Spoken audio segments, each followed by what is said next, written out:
Welcome to Ladies Kicking Ass, a podcast for bold entrepreneurial women who are seeking community and authentic connections. My name is Tanya Wilson. I'm a wife, mama, entrepreneur, and growth coach who is crazy passionate about supporting you, babe. Yep, the ambitious woman who is ready to call her own shots and create a life and business that she truly adores. The best part about this podcast is our conversations are real, raw, and unfiltered. We chat about it all. Our wins, losses, business, family, friendships, and how to get the hell out of our own way and believe in ourselves and our big ideas. I'm your new hype girl, and I can't wait to see what you create when you start believing that you can be who and whatever you want. So come on, let's get inspired and learn something new today. Welcome to the Ladies Kickin' Ass podcast.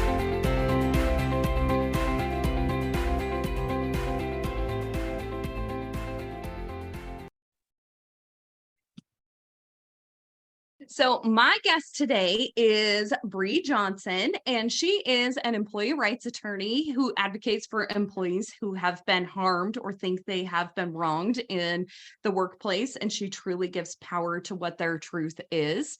And together with her clients, she stands up to powerful people that may be trying to minimize or scrutinize what their claims are and make sure that they are treated ethically in the workplace. This is needed more than ever, I think. I think it's been a continuous issue in the workplace, and especially for my audience of people in the home service industry. And as a woman who owns a business in the home service industry, I cannot tell you, Bree, how much I hear people talking about like just the shittiest things that happen to them. So I can't wait to dive into all of this. Bree is also a mom of two boys and an entrepreneur's wife, which means she is crazy as hell like the rest of us are. And she lives and hails from the beautiful state of Minnesota. She loves lattes, flowers, and lake boating, and was recently in a mastermind that you've all heard me talk so much about, that we all got so much out of, including new friendships like this. So Bree, welcome to Ladies Kickin' Ass. Thanks for being with me today. Thank you so much. I'm so great to be here. I could talk to you forever about all of this good stuff, because obviously if you have worked in any form of an industry like this, you've got stories. Everybody does. I think that goes for any industry. But tell me a little bit about why you wanted to become an attorney, a little bit about you, like why did you want to go into this area of law practice as well? Yeah, great question. I'm one of those people whose path has been pretty winding. So my why for law school was really more about, hey, I want to stay in school, want to learn more, poli-sci, print journalism. The job market didn't look great several years, a decade ago. Went to law school with a mission just to help people. Came out of law school in 2009, which was recession. The law firms up here in the Midwest and really across the country were all hemorrhaging attorneys. It was this really kind of dark time for for a lot of roles. Fell into what I'll call the business side of law. And so I spent a decade kind of leading attorneys in a corporate setting for 5 years, and then pivoted to big law and started running departments, really innovative departments, pricing, legal project management, strategy, helping to refine and improve big law firms. And then a few years ago, had kind of a big life pivot for me, which was an aha of, hey, I want to do more. I actually, I want to be working directly and kind of creating the change that I feel is necessary in workplaces. And so for me, that looked like initially starting a solo law firm where I represented employees who experienced discrimination, sexual harassment, sexual assault. Maybe they blew the whistle. They saw a illegal or unethical thing happen in the workplace. And so started that solo practice. And then not long after kind of relaunched with 3 partners. And so we are MJSB Employment Justice. And so we have continued that mission of representing employees. And what I see as kind of my go forward and where I'm really passionate about is supplementing that work of representing employees alongside kind of what I'll call education and advocacy in the big picture about working with workplace culture, helping owners who are really visionaries, who want a better workplace. What are some strategies? What are tools? What are policies that can and should be implemented to create those more inclusive, equitable? And I believe, like in my work, I've seen workplaces become even more profitable when they have kind of a more holistic approach to the workplace. And so it's, both tracks of the train representing employees and then also working on the workplace in the big picture. So that's been my path. All along it, I've been, as you mentioned, a mom of two, and now they're 9 and 6, which feels crazy, but a lot of these kind of big roles that I was taking, a lot of travel, happened at a time when they were really little. So I've also have that kind of cross to bear, if you will, of the juggling act that is. And now being managing partner, as I mentioned, entrepreneur's wife too. So there's just a lot of juggle going on. That's kind of my day to day. I love that you use the word juggle, because when people start talking about balancing stuff, I'm like, it is not a balancing act, because a balance to me is you have one thing on this side and one thing on this side. If you have 17 things going, how the hell is that ever supposed to balance? It won't. It won't. So Yeah. it truly is a juggle, and there are seasons and there's time for all of that stuff. And I think it's beautiful to talk to women who are doing all of those 17 different things, and they're still making it work. They're finding a fulfilling life. They're great moms, they're great partners and wives, and they enjoy their life. So it doesn't have to be one or the other. So I appreciate that you're doing all of those things too. One of the big questions that I would love to hear from you is, we hear so much. I don't know if our news that comes on our phone is just tailored to the stuff probably that you stop and scroll up for 2 seconds. Someone gets my phone, they're going to think I'm a serial killer, because I get the most obscene stories that come, which are probably listening to me and my daughter watching Hulu murder mystery stories all the time. So, but there is so many things that come across talking about, issues in the workplace, like harassment, inequality, that we're still talking about, which I just can't even believe in today's world of stuff, especially in the home service industry, in which this podcast is tailored around. What are some of the most common cases that you see that are relating to women in the workforce as a whole? And then we'll kind of dive into more about how we see that in the home service industry. Yeah, that sounds great. I think it's been sort of shocking to me as I have pivoted to do this work. We receive on average, 10, 20, 30 calls a day from people who are experiencing just something at work that they feel maybe unlawful, not sure, maybe they've been terminated. So the most common types of experiences that women continue to experience, and this is why it's such a passion project in the big, is to effectuate large scale change, because it's 2023. We're now 5-6 years removed from the Me Too movement, where I think so many of us women watched that. Maybe we've had our own experiences and we thought, hey, this should bring about the change that we want. And unfortunately it's not. And so I think there was enormous good that came out of that movement, that we are now talking about it. We're pulling, those experiences. There's at least a little bit more of freedom for people to kind of speak their truth, which is so important. But I think the number one thing that we continue to see for women experiencing in the workplace is still sexual harassment. And so that inappropriate comments, the propositions, the catcalling, the crude jokes, the inappropriate emails, now it's DMs, things of that nature happening in the work context. Sometimes that's kind of at the after hours, if you will, like the workplace happy hours, the holiday parties, those types of things. And sometimes it's just during the day. So sexual harassment continues to be a theme that we see women experiencing in the workplace. And I'd say the other big area right now that I think there's active legislation in many states is on the parental discrimination, which I think is also really relevant to this conversation, as you and I are both mothers. And, this, there was a story recently that came out where, and this is actually at a law firm that represented employers in this case, but it was an employment law firm.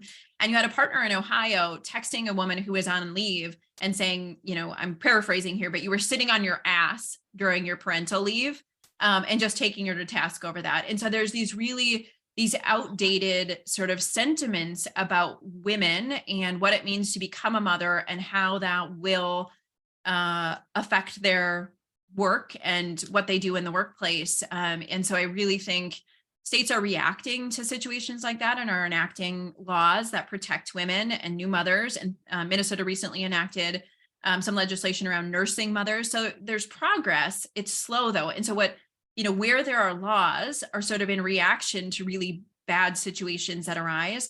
What is even slower to come about is the change where the culture actually improves. And there's not sort of these, whether it's microaggressions or, I was terminated after I returned from leave. Nobody said anything, but you can kind of infer what that was probably, in response to. So we get a lot of that still happens. And then just, garden variety, gender discrimination continues to occur in the workplace. It's pretty rampant too. Oh, I'm sure. I know that definitely is something that we battle with all the time in the home service industry of things, Some of these women that are working in these offices and doing these things, they are doing just as hard a work literally as, the laborious jobs that are out in the field. Just because it's mind over body doesn't mean one should be more, I think, compensated heavily for versus like, oh, she just works in the office. I hate that more than anything. And I know hate's a strong word. That tells you how much I hate it. Like, hate when people say she just does this or they just do this. And not to minimize the field or the office. They're both very important parts. We don't have businesses without them, but it's not just an office. Well, she just works in the office. She gets a lot of barraging and harassment from customers and from the field and from, and same thing with the guys too, they get that same thing going in there. So I know there's definitely discrimination on both sides. It's not just the females. We talk a lot more about the females on here because that's our audience, but I just want to throw that out there that we definitely know that happens on both sides of the wheel for people, and it's dependent to the discrimination in job class that are there. I had one of my not one of the best pump truck driver I've ever had. His name's Keith, and I remember him coming in even 2 weeks after he had been with me, and he's only like 22 years old when he came to work for me. So I remember him saying, "Thank you so much for not yelling at me. Like, I love working here because I don't get yelled at every day." And I was like, I've told this story so many times on this podcast, but I'm like, what? Like, that's the most bizarre thing to me in the world, that someone is getting yelled at. Like, do they think that increases their productivity, like treating them like shit? Or do we encourage them and coach them instead of reprimanding them all of the time? So really having women in even managerial and leadership positions in these kinds of industries is helping change and shift that culture a lot, because most of us don't behave in that way, that maybe the good old boys industry of this is the way it's always been. This is what we do with our workers, we can help curtail that a lot, which leads me to my next question of tell us, as business owners, from an attorney's perspective, what is the best things that we can have in place to both protect our employees and to create a very prosperous culture that our employees can thrive in and enjoy working in? Because in the home service industry, it's not always like, I grew up and I wanted to own a septic company, or work for a septic company. But the people that I have that work here love their job. And we've been able to create a really cool culture because we are aware of these things. But from a legal standpoint, what would be your best practices for business owners to put in place immediately to curtail any of this? Yeah, that's a great question. I think, tactically speaking, I think the basics of having policies and then having reporting procedures. So have a sexual harassment policy, have a non-discrimination policy, include that as part of, if you've got a manual, great. But even if you don't have a full comprehensive manual, just having those policies, giving those to each and every employee, and then having some process where, if I feel, if I'm one of your drivers and I'm out on the job and I experience something that feels really off-putting, maybe it's a client says something, maybe it's, a colleague says something, that there's a channel that they can report. And why that's important is for a few reasons. It's so that employees have the sort of wherewithal and knowledge of how to report. So it's not something that festers. It also creates sort of business protection when they can report something, so that you're not hearing about it, 9 months down the road after they leave, and now they're bringing, a lawsuit because they experienced something and didn't feel you handled it, but you've got this channel where they know where they can go and report that. I think it also demonstrates a important level of sort of consideration for the employee's experience. If you have these types of policies, you're talking about them, it's part of the culture. And it's really, whether you have in writing or not, but effectively a zero tolerance for this type of behavior, I think also sets the standard, and then doesn't allow, any kind of an escalation to occur. Yeah. I think that's one, definitely in this industry, that prohibits a lot of people from saying anything. And I say people because men and women on both sides, because there is this stigma around this home service industry of like, I don't even know how to say this in like a diplomatic way, like snitches get stitches. Yeah. Like it's truly like that kind of like, you go say something, then we're going to make your life a living hell at work, or you go say something like quit being such a wuss, or, it's very much that rough and tumble kind of, mentality around things. So as a business owner, creating a space where they feel safe to come and talk to someone, and that they feel protected once they have aired their grievance to you, is so incredibly important. Yeah. I think this like concept of a workplace as a safe space, I don't know, there's like this underbelly connotation of it, which is, oh, this woke culture or something, but in effect, it is better for business. It's like, think of in this environment where it's difficult to staff, it's difficult to find people and retain people. If you don't have a safe space where someone can go and talk, they're just going to leave, right? And that's not good for business. And so it's like, it is a really important mechanism. And I believe like that's how there can be change, is when things are out in the open.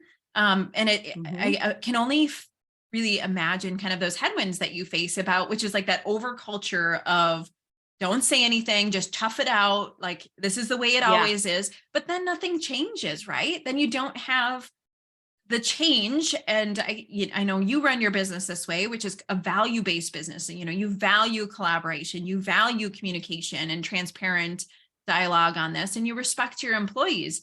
And so that when you're a value-based business, when you have these mechanisms, you do create a safe space. You're not always going to be able to resolve, like maybe there's a personality conflict, right? And sometimes those can be worked through and sometimes they can't. And certainly, not everything that happens in the workplace that is kind of like this is what happened is unlawful. But should that happen in your workplace, you've kind of created that foundation where people feel comfortable coming through these reporting channels to know at least you're going to listen to them. You're not going to shut them down. And frankly, that's, the obligation that a business owner has, is to handle and kind of receive discrimination or harassment complaints as they come in. Yeah. Now that you've said the word woke with all this stuff, like I literally didn't know what that mean and had to ask my child about it. Like, what the hell does this even mean? I don't get it.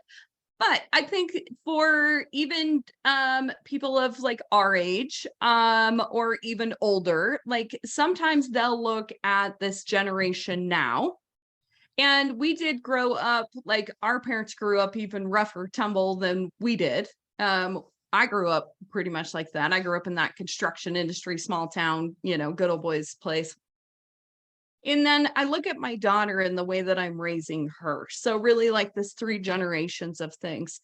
And the things that sometimes they will say, I know that like racism has been obviously in the news all over. Like when I was a kid, I grew up in Wyoming. We didn't talk about that a whole lot. We just didn't. Like there wasn't a lot of that around. So I find myself as a parent trying to navigate through some of this stuff. And even with my younger employees sometimes the things that are said are offensive to one group of people, and they're not necessarily offensive, or say like our generation saying something to our kids we don't understand how that has now become an offensive thing for them. It is like if someone says the color brown or the color black, like I hear these little kids on my soccer team, like, that's racist, And I'm like, they're talking about a soccer ball. Like, but I think that they hear that so much of things that are going on. Like, what do you say to business owners that are kind of facing that struggle in the workplace too? Where like maybe the younger workforce is offended over everything. And what part do you start taking it like, this really is discriminatory, or like stop getting offended over every little thing everybody says? Mhm. Does that make sense? Yeah, without a doubt. I mean, there's such a balance here. And I think, I want to be really responsive to the question. And then I have some just general other thoughts, which is as a business owner, the number one thing that I would encourage you to do is go back to your state's discrimination statute. And so every state is going to have a statute that really clearly outlines, and then there's federal law too. But like in Minnesota, we've recently enacted even more expansive protections that include things like discrimination is prohibited when it is hair texture, and it's an extension of the Crown Act. And so and the reason I bring this up is because when we talk about things in sexual orientation, discrimination is prohibited in Minnesota. So there are, if you're wondering specifically what may give rise to a discrimination claim as a business owner, something you want to avoid, right? Mhm. Go back to that Yeah. statute and look at those protected classes. And, one thing to consider is when there is comments or conduct that somebody is making that directly involve those protected classes, that's a red flag moment. Because whether you as a Mhm. business owner, feel like the comment is offensive to you or not, if someone is of a protected class, if they are gay, if they are transgender, if they are, race, origin, religion, all of these things, and a comment specifically speaks to that, that's a space, that's a real red flag space that someone, whoever made that offending comment, my recommendation, and I don't tend to represent employers, but it's good practice to reprimand the individual who made those comments, in some Mhm. form or fashion, because yes, it's putting that documentation in can protect the business owner. Then there's this bigger conversation, which I think is really appropriate to be having.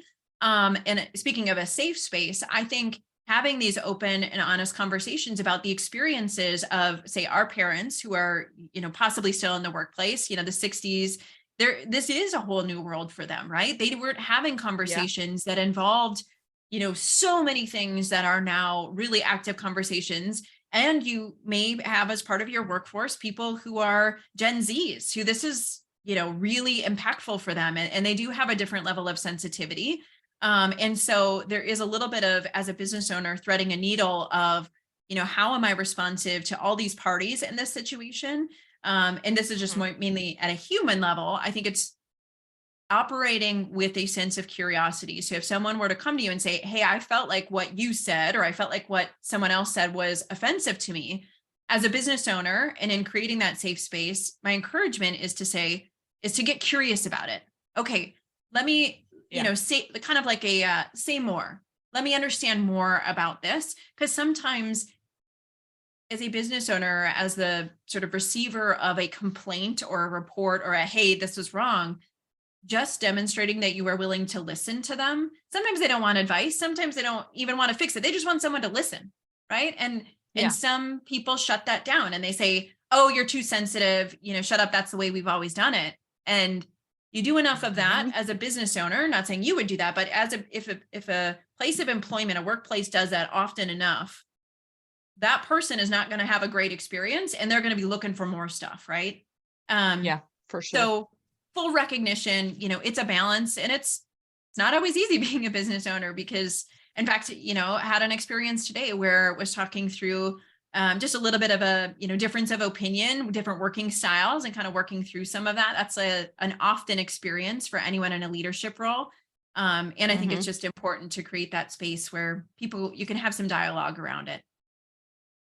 Yeah, I think one of the most important things, and I know for myself, just listening to you talk through that, like these need to be topics of conversation that you're having with your team. Like we need to be having these meetings that are just centered around what is what is considered discrimination. Because honestly, like, especially in this workforce, like this industry, it's a little rough and tumble. It just is, like, they just think, oh, quit, like I said before, like, quit being a wuss, or that's not a big deal, or that's just how they are. That's just how they are. I hear that all the time. Mm-hmm.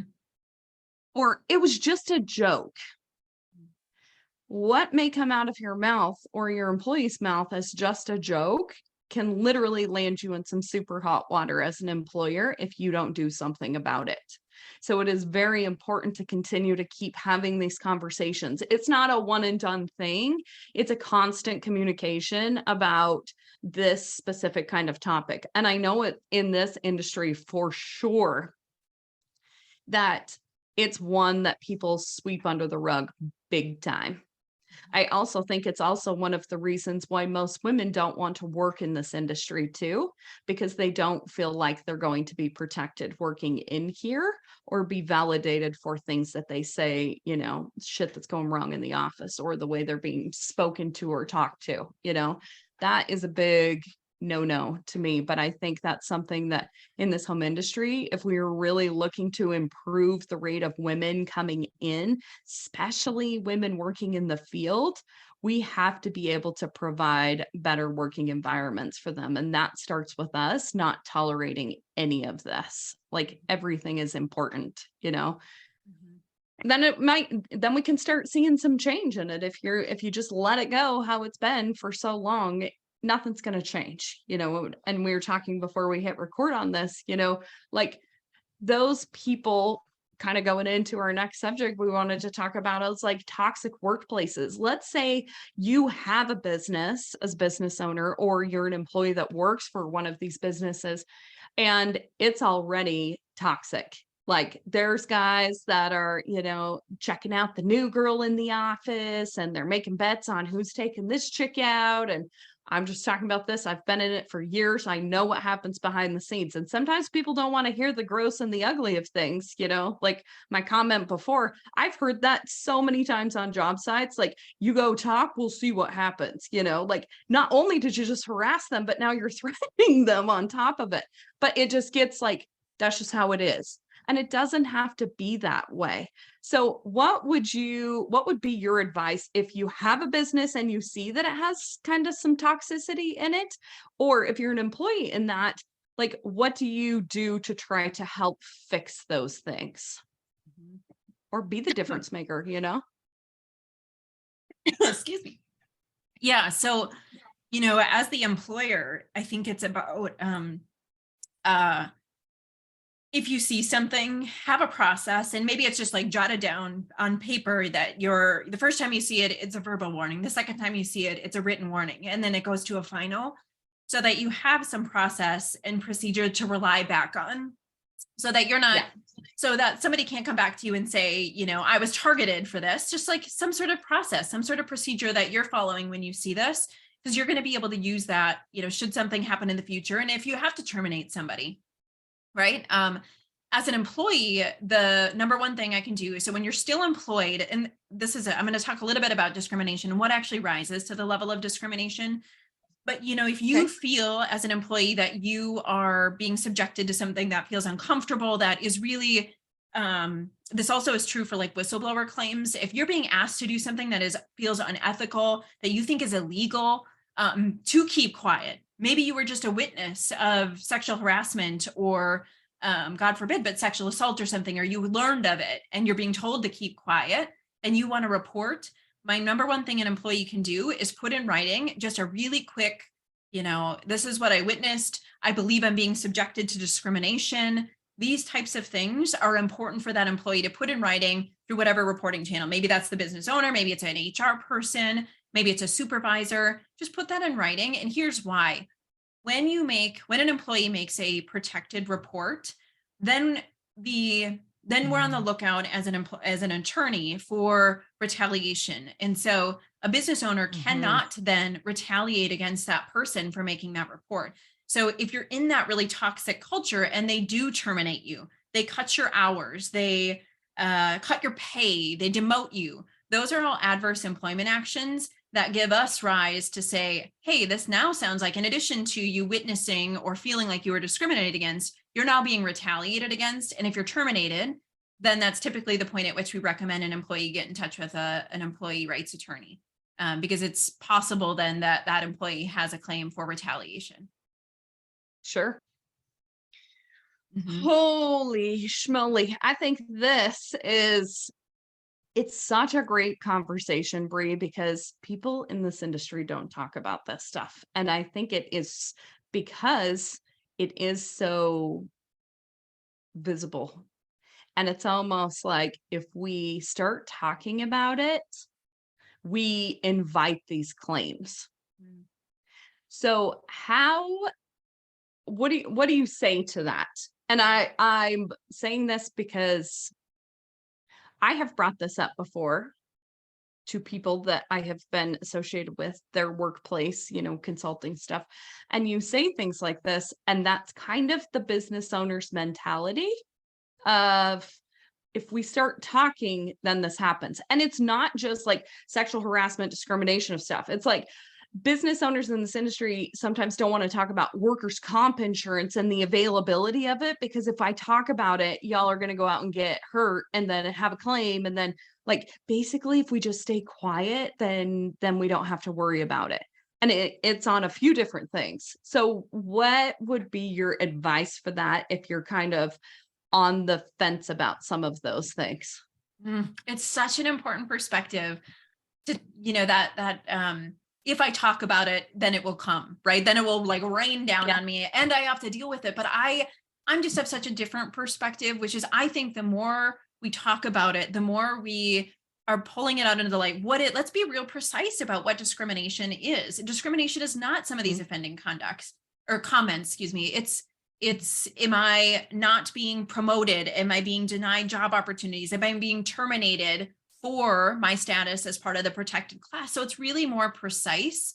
And I think, we get a lot of calls at the employment law firm of people who feel like they're being bullied at work, which is not discrimination. And so I actually see, and granted, I'm like a, glass half full kind of person, but I see the opportunity to be more precise about what is discrimination, what is actually rising to something that is unlawful.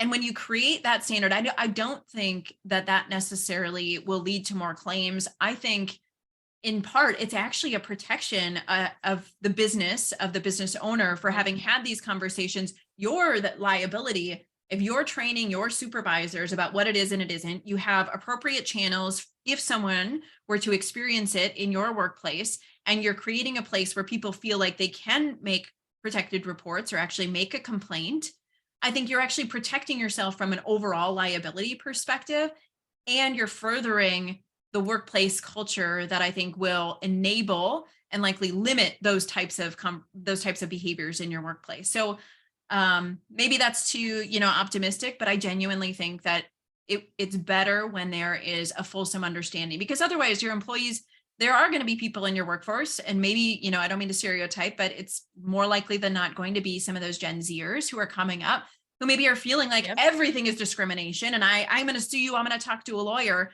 when in fact, all they've had is a few, offhand comments that could have been corrected had they been addressed head on.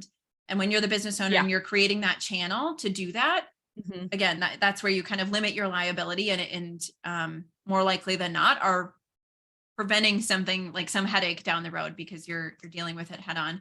The other thing I want to speak to is I think there's a real opportunity for small businesses. So a lot of larger businesses will do this. They'll put their supervisors through trainings and workshops and, those types of things. And I don't know that that's as much a practice for small businesses. This is an area I'm, really interested to launch into, because for me, it feels like the flip side of the coin that I talked about when we started, which is that, yes, I represent employees and I actually want to make workplaces better.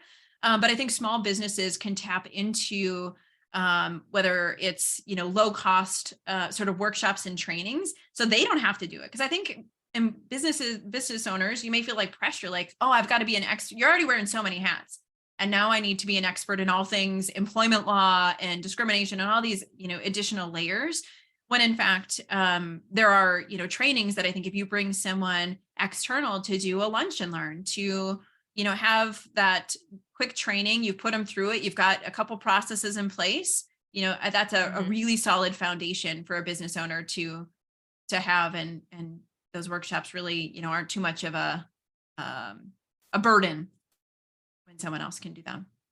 I love that idea. Plus, if you reach out to people, there are people that are dying to get in front of an audience and be able to talk to them because maybe they're a consultant. Maybe there's someone like you that actually represents employees and they want them to understand, like from a basis of preventing any of this from happening to you. These are the things that you need to understand too, Something I want to touch on real quick, going back a little bit on something that you said, that like you talk about how bullying is not discrimination. I think that gets so intermingled all the time of they said this, so they're discriminating against me. What is, from an attorney's perspective, the definition of like bullying and maybe example of that, and discrimination, and like maybe how the bullying becomes discrimination, but to distinguish the difference between the two? Yeah. Great question. I love this. I love kind of playing out case studies because I think it is really fuzzy for people on both sides of the street in terms of both for employers and for employees. So, the types of calls, let me give you an example of a bullying call. My boss has been after me. He is targeting my work. He's constantly telling me it's not good enough. I just feel like I'm being targeted. It's been years of this. I've tried. He yells at me. He is rude to me. He speaks differently to me than he does to other people. And so they will call us feeling like, and often they're still employed. That woman will call us and say, I'm being bullied at work. This is a toxic workplace. I'm being discriminated against, and kind of use some of the employment language to say that they feel like it is an unlawful behavior in the workplace. What I will do with the person who's had that experience is I will ask, do you give me examples of how he is targeting you because of your gender? And so this is where the distinction comes in between bullying. So employment, and it's unfortunate, right, that there are workplace situations that can be really harmful to an employee that just don't rise to the level of an unlawful workplace situation.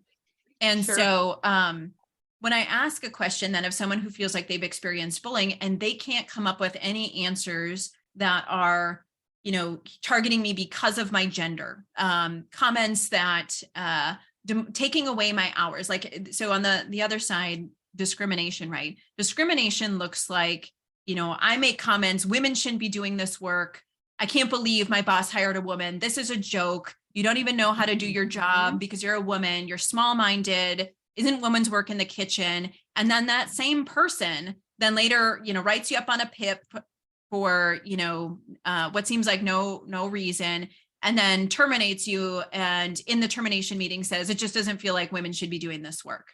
Something like that, right? That's a very clear, you're getting the indications because you are a woman, because you are a member of a protected class, and that supervisor is then affecting the terms and conditions of your employment. That's the big sort of differentiating factor that also comes up. Now you're terminated because of your status in a protected class, and that's discrimination. So over on the bullying side, when we had someone that just felt targeted, but they're still employed, their pay has not been impacted. They may feel like it's, offensive or harmful conduct to them. And my guidance to someone who feels like there's bullying is to make that report. If they feel, go through the proper channels, have that conversation so that it's kind of documented that they're having those feelings. But typically that's not an employment case. That's not a claim that they can bring. Unfortunately, there are people who don't get along. There's a lot of personality conflicts. And that just isn't because of their status in a protected class. So that's kind of where the difference is. Excellent. Very, very good examples of stuff. Because I think definitely they're like, well, at what point is this, and even being able to distinguish that as someone, as a business owner or a manager that somebody comes in and talks to, knowing the difference between those two is so incredibly important. So thank you so much for that. This has all been such incredible information, and I know people can use this. I encourage everyone that listens to this that is a business owner or a manager, Just do a training. Talk about it. Do something. Put it on your calendar for every quarter. We're having a conversation about this again. You have turnover, people forget things. Sometimes if it's a toxic thing, you need to be doing it more often and break it down into tinier little pieces so people can digest it and implement it, and then hold their feet to the fire once they have been educated on this. It's something that I practice in here whenever we have a training on something or something new comes out with a new policy. We have a meeting about that, and then they sign off on it knowing that they have been giving this education for things. So making sure that you're doing stuff like that. If you're not having team meetings already with your team, put that on your schedule first, and then make this definitely one of those things that you talk about. I try to center my meetings like we have a sales meeting at the beginning of the month, and then we have just a policy type of meeting that we talk about something about our industry, and then just talking about, kind of where we at with setting our own personal goals and intentions of things. So if you struggle with that, there's you an outline for things you can do. Recently, Bree and I both went to a mastermind that Lindsay Schwartz was hosting from Powerhouse Women. And I just want to talk to you, kind of shifting a little bit here as to what your take was on the mastermind, and how you feel about masterminds in general, if you've been to them before, and the importance of getting your cute butt into those rooms and what you can get out of those things. So will you kind of elaborate what your experience was?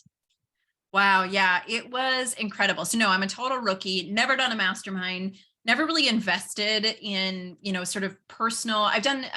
Last year was the first year I had kind of a coach into specific areas, and sort of mentors. But I have never done anything like that. And my experience jumping into it was Lindsay and I actually went to undergrad together. And so that's how I followed her, but I attended a remote Powerhouse Women event. And for some reason, as I saw this community builders mastermind continue and our content coming out on it continue to pop up, I just intuitively felt like I needed to be in the room. And it was like, I was exceptionally resistant to it. I was like, why? I'm not sure. And I certainly, I just didn't see whether it was a good fit. I didn't think it was like a natural alignment with what I was doing, but I just kept feeling called to put that deposit down and just do it. And I cannot tell you the transformative effect that mastermind had. That meeting, I think it was 21 other women, I think it was 22 of us together, had on my confidence, my soul, my spirit. I feel like I have friends for life. And people that I think it's incredibly important to have people that I know that are cheering me on no matter what I do. And that's how I feel about each and every one of you. When I see posts come up, I'm like the biggest cheerleader, because I have been missing. It was like, for me, I had been missing community, whether it was COVID and some other life changes that I've had. I feel like I didn't have a community.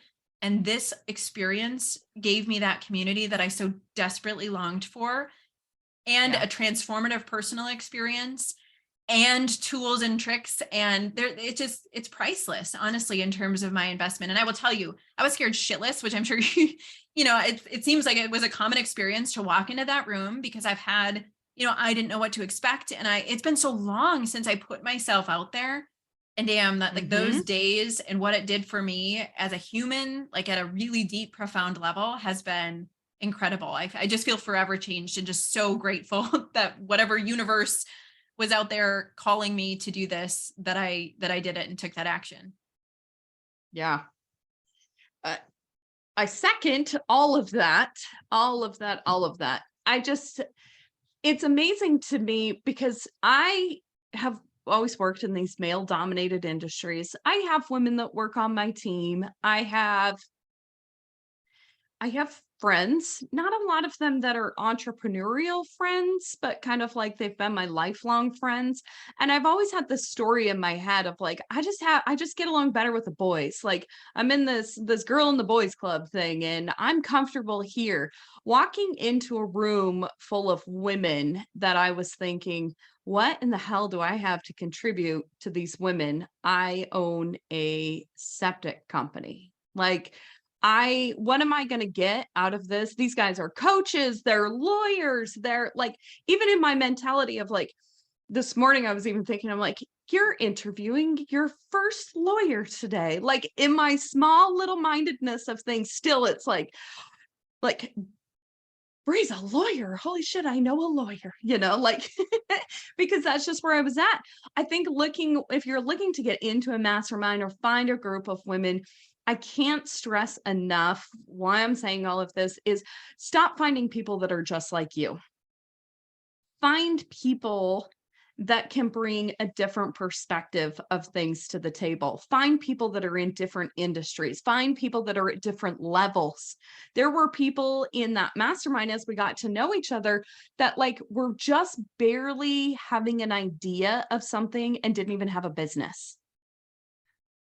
And the more people started talking, I was like, I can contribute here. At least I've had a business. I've been in this entrepreneurial game for 14 years already. Like I can contribute here and help them with things, even though they're not in my industry. And even if it's just the cheerleading and the mindset, like social media, I literally have like my brain has been reprogrammed to find y'all on there, and everything that everybody posts, I'm so just enamored with everybody that was there. Like I always want them to know, even if it's the simplest post, like I see you. And that what you're doing is actually meaningful and people are showing up to stuff. Because I know it can get so discouraging when you're starting to do stuff, whether you're starting a service business or a personal brand thing or anything like that, that you're like, I keep posting all this shit and no one is commenting, no one is liking, like it's a waste of my time. But when you listen to people, I was listening to a podcast with AJ Vaden and Lori Harder last night, and they were talking about personal branding. That's what they do. But they were talking about how like that consistency of things always pays off. Like you have to keep showing up. And they were talking about how their business strategy was literally like they were just going to outlast everybody else. And eventually someone's going to see them, like I need you to understand that there's not a grand plan. Most of us don't have shit for a plan. We just have a passion that we're trying to share or help serve other people with. And it's so beautiful with what you do because you are doing that in such a needed place in this world.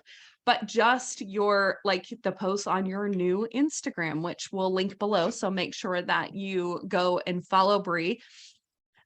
You posted one on there this last week that was like, I'm just going to change the way that I think about stuff. I can't remember exactly what it was, but I was like, I screenshotted it. I'm like, this is going in my rotation of my screensavers on my phone because it was something that was so like just profound of like, you can change your life by literally just deciding how you're going to look at things.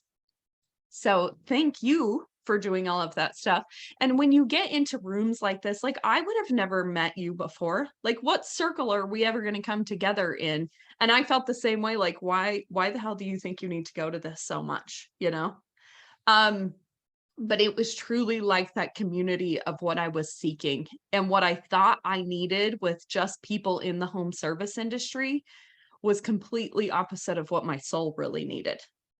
I can help those people, but what I need is people pouring in that have different perspectives and can help you grow. I don't know about you, but like the change that you experienced in there, how much has that catapulted to your personal belief that you can now go about and do whatever the hell you want to? Absolutely. And I think that's it. It's the finding a group of people. And, I think this was an incredibly special container, but I believe it exists in so many other spaces and so many other communities. Mm-hmm. It was just my first experience of this container now where I was inspired by everyone else's big dreams. It was what sounds simple and yet was so profound, to be inspired by everyone's big dreams and to know that I can dream big, to have the permission, because we all have very unique big dreams and we all have different visions for our future, but it's the permission that was sort of granted through that experience that I can dream big. And hey, I've got a group of women who are going to support me through hell and high water. Like, no matter what that Mhm. looks like, no matter what my big dream is, no matter how, maybe it feels outlandish, how my future self feels like a stretch for me, they're going to support me through that.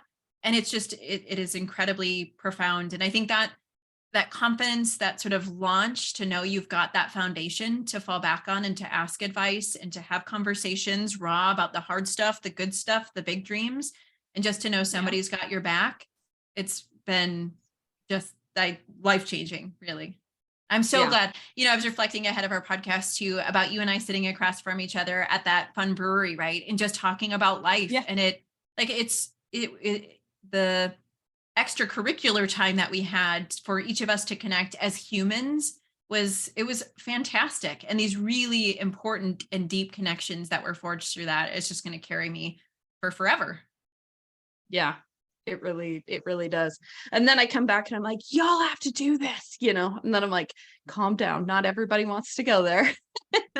So don't I think one of the biggest takeaways from that too is there is room and a place for everyone. And you don't have to be like this, because how freaking boring is our world going to be if everyone's trying to fit into the same box?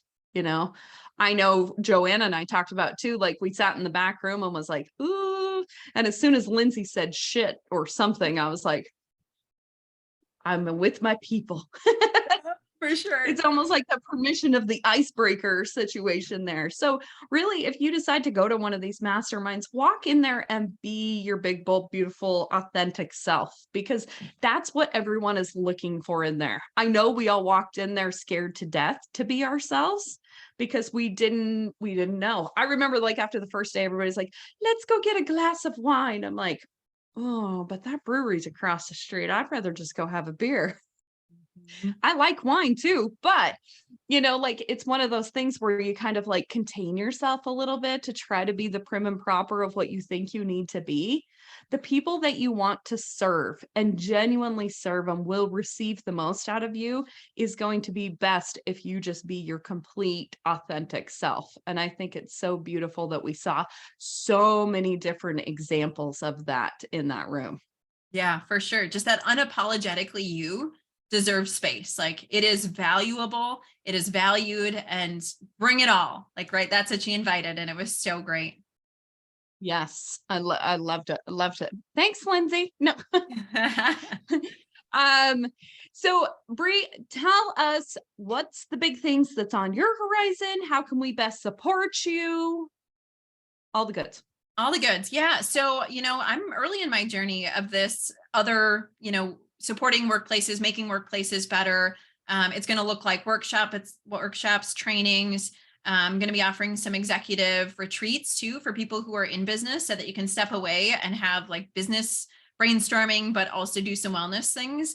So that's all coming to fruition. I'll be posting more on Bree Johnson Official, which is my new Instagram handle. And that's going to be the Mhm. space to find me right now. There's more to come, all sorts of goodness, but the best place to keep sort of in tune with updates as they come out is Bree Johnson Official.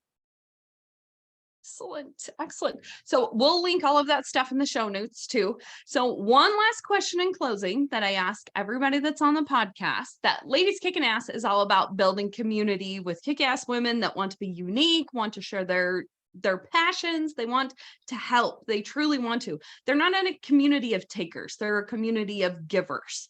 And so my final question that I always ask everyone is, in your own words, what does the phrase ladies kicking ass mean to you? Who is that? What is that person? What does it mean to you? So I've been thinking about this, ladies kicking ass, and I've just really been feeling this in my soul lately. Ladies kicking ass is a woman. It is a lady who wants to be the change, who sees a future where things are better, whether that's for herself, for the people she employs, for the people she works with, for the people she partners with. She sees a change and she is going to be that change. To me, that is someone who is kicking ass and who is going to shape and change the future for the better. And that's somebody kicking ass. Oh, I love it. I love that perspective so much. Thank you so much, Bree. This was so much fun. I appreciate all of your knowledge, all of your direction in helping us as business owners and employees. And I know all of your stuff is going to be incredible. I can't wait to see what you come out with and what we can support you with. So thank you so much. Thank you for having me.